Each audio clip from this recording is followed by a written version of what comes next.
Arthur, to be followed by Edward Mountain. Mr Arthur, please. Thank you, Presiding Officer. I'd like to congratulate Bill Kidd on securing this debate and thank the authors of the Jimmy Reid Foundation for producing the report that stimulated this debate.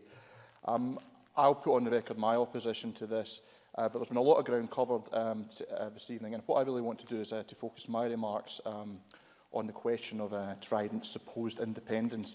An assertion often made, but one which I would argue is both ill-informed and misleading. Now, let us consider what independence in this context actually means. There are two aspects. Firstly is the concept of operational independence, whereby the UK has the ability to patrol and launch the missiles. While a technically plausible claim, there are significant political complications on which I will return to later in my remark. The second crucial question of Trident's independence is in its procurement and maintenance. Given that the missiles on British Trident submarines are part of a common pool of missiles shared with and maintained by the United States, it is understood that if the United States were to withdraw their cooperation completely, the UK nuclear capability would probably have a life expectancy measured in months rather than years. Not my words, Presiding Officer, but those of the Cross-Party Trident Commission, co-chaired by Sir Malcolm Rifkin, Sir Ming Campbell and Lord formerly Des Brown, two of whom are former UK Defence Secretaries. This situation means, in the words of Professor Colin Gray, as cited by the Cross-Party Commission, that the British nuclear deterrent is hostage to American goodwill, the dependency of which is critical. Writing in 2014, the Commission stated that it might be difficult to imagine circumstances where the United States would cease to have a strong interest in the strategic survival of Europe, but went on to say, rather presciently, that there was a doubt related to the possibility that isolationist tendencies that have always existed within the United States could strengthen again, adding that US interests are different from British or European ones.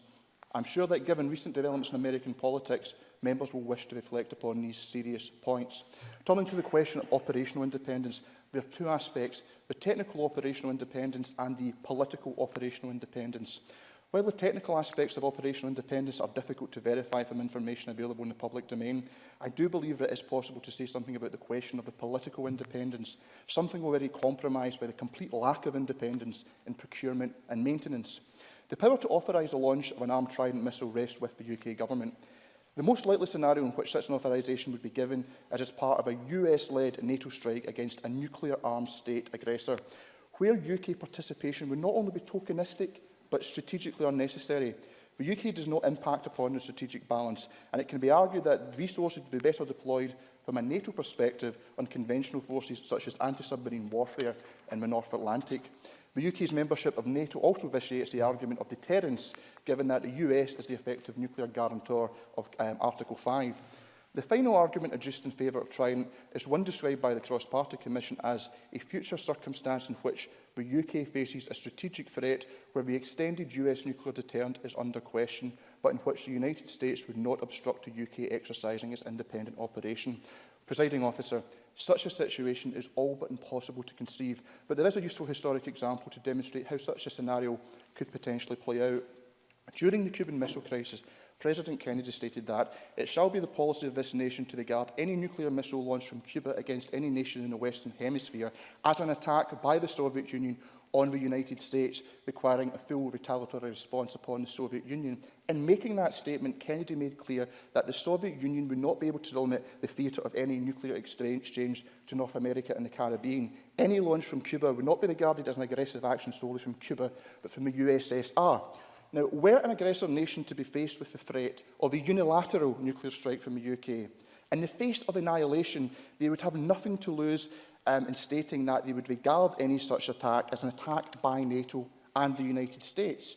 The Cross-Party Commission notes, extended nuclear deterrence is inherently problematic, requiring the sponsor, in this case the United States, to risk their own city's destruction to protect an ally whose actions they may not agree with. If such a scenario were to transpire, it would be clear that the United States would do all we could to obstruct a unilateral British strike, making the pressure applied to the UK during the Suez crisis pale in comparison.